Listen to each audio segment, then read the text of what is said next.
The other thing that I highly recommend in this approach, and I see this, especially in healthcare coming out, is this process of GitOps. I don't know if you've heard about that. We're actually doing a tech talk on this in the near future, so stay tuned for that. But essentially what that means, or what GitOps is, it's a version CI/CD on top of declarative infrastructure. So what does that actually mean in English?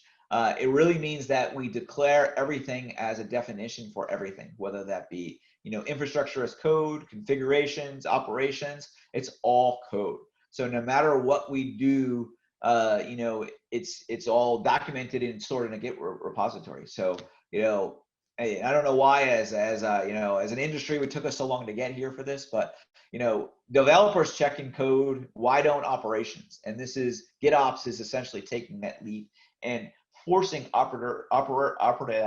system operators and people who are more on the DevOps side to leverage Git and source code repositories for everything they do. So now you can start to get things like code reviews on your change. You can manage the drift state of your application. So what your desired state is of what you want versus what is actual. That's what we call drift, right? So that's the delta between the two.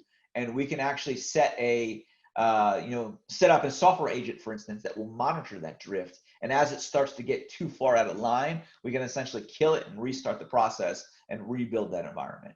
Allows us to also get changes automatically into the system. So think of, you have a repository of your change.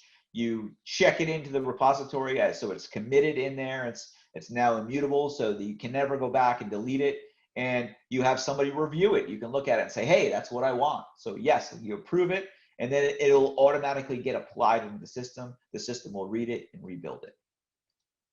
So why do we care about this? A couple reasons. Increased productivity. We can now have a quicker time to market with our deployment. We get an enhanced developer and operator experience. We can focus on pushing code and not pushing containers. So we want what a container makes up. We don't necessarily want the artifact at the end. It improves our stability a lot.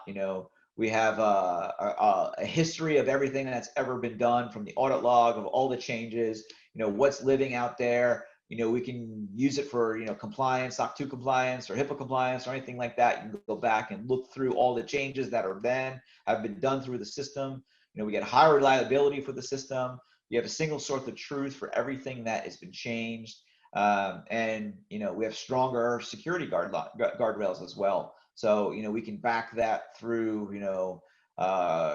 cryptography. We can track the changes that are made. I mean, it just gives us an ideal solution, especially in the healthcare space.